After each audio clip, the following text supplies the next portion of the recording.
Introducing next on my show, we have a revisitation from one of my previous special guests we had on my show this time last year. You may remember I interviewed Katherine Blake from the Medieval Babes. Welcome to my show today. Good day. How are we doing today, Katherine?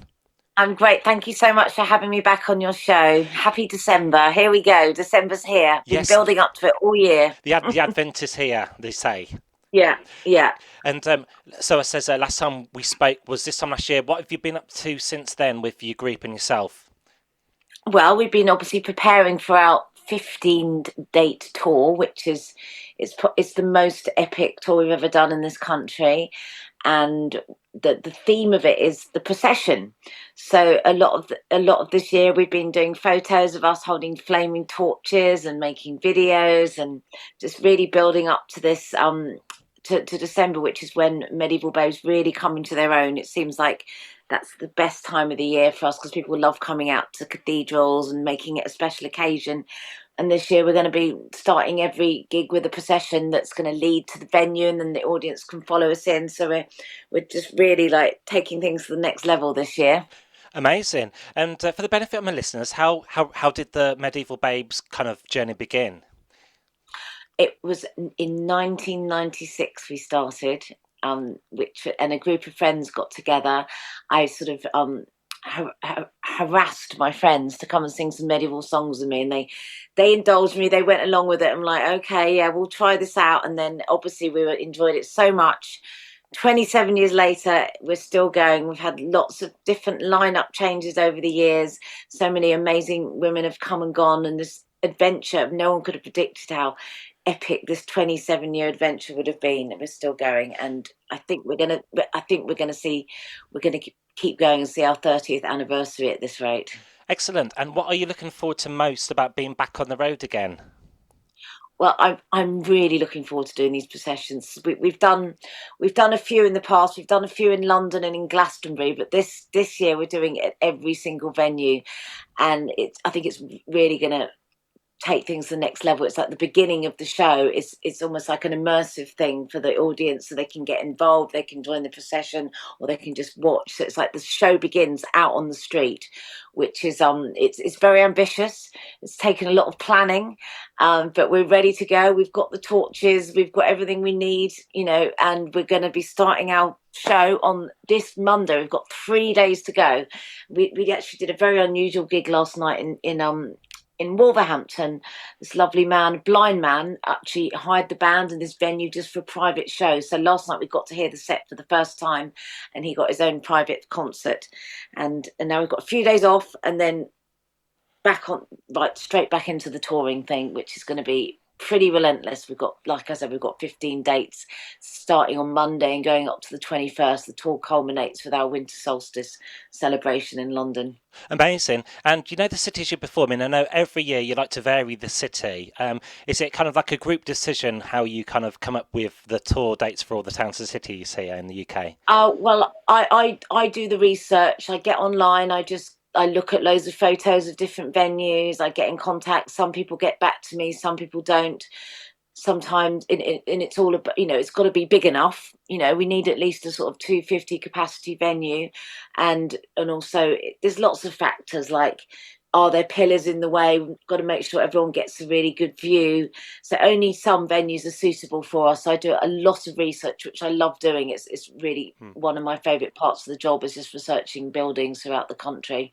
I love doing all that. And then and Yeah. then and then we actually get there and we get to see it and we do it. So it's like, so just from doing a little bit of research, that leads to a Hmm. sort of magnificent event. So I love the journey of all that. A lot of preparation as well. A lot of people don't know that being a singer, musician, or artist is not just been on stage. There's the logistics and business side as well, isn't there?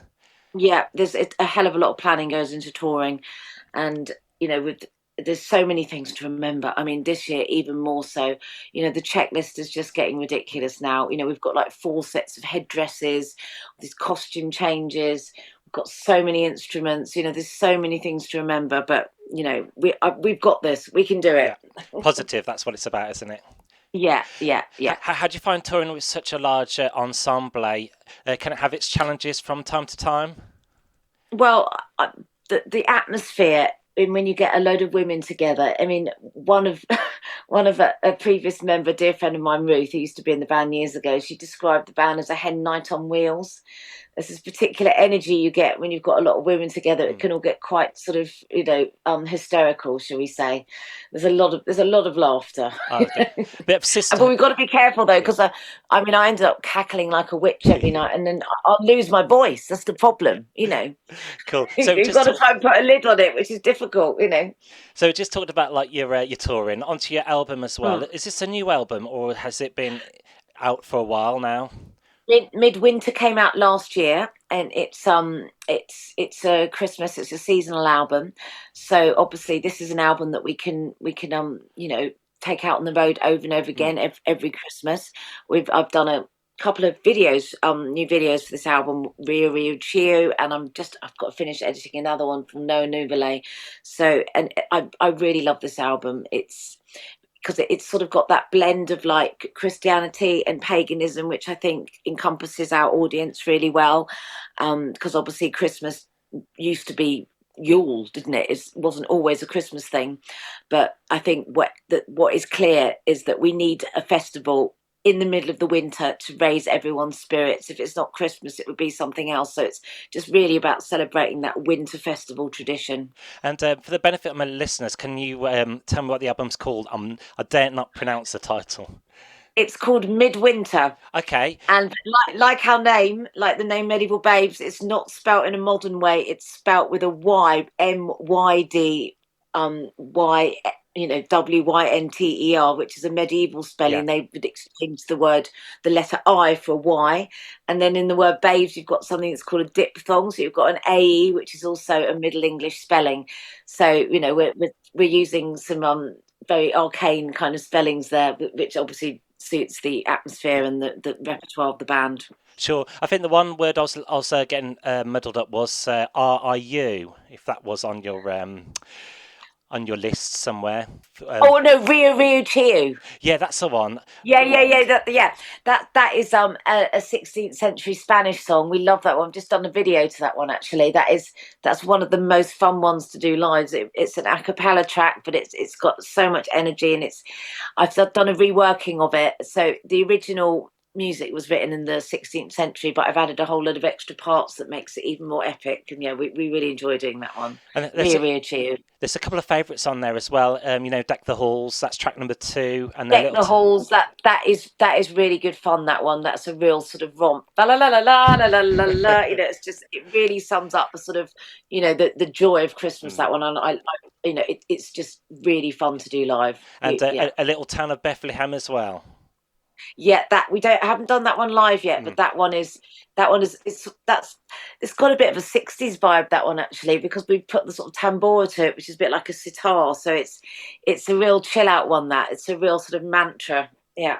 Awesome. And am I right, if my history serves me correct, that the Dark Ages, like medieval times, they began around the late 400 AD? Well, the Dark Ages predated medieval times. I mean, they're called the Dark Ages because people didn't really know what was going on. There's not much record of it. There's a lot more record of stuff that happened in ancient Greece or in Rome than there is in the Dark Ages. And that was the period that predated the Anglo-Saxon period. And then you've got the medieval period, which starts about 11th, 12th century and goes to the end of the 15th century. So a lot of the words that I set to music are from the medieval period, and that language is called Middle English. Got it. And we talked about the music as well. Has film inspired your works at all? Has film well, I have to say I'm a massive Game of Thrones fan. Game of Thrones fans. I think I've watched. I mean, it's not film, TV, but I think people sometimes ask me what it's like going to see Medieval Babes, and I think it's a bit. If you like Game of Thrones, you'll probably like this. I've watched Game of Thrones about 12 times now. It's getting silly. And what I like about your music as well, it reached out to various audiences of sorts, such as a classical audience and even the Gothic side. Yeah, there's quite a lot of demographics in there, to use a technical term. Yeah. And finally, how would you describe your music? This is really difficult. It's really I'd say it's like quite fantastical and otherworldly. The idea is that is transportive. We're not interested in doing. We're interested in taking people outside of a normal everyday kind of realm, and hopefully taking them to a more magical place that is obviously inspired by history, but by a sort of romanticized version of history. Well, thank you very much, Katherine, for the interview today, and for Brilliant, lovely chatting to you. Thank you so much. Answering all my questions. It's been great. Going to play one of your Yeah, records and now on the show. what areas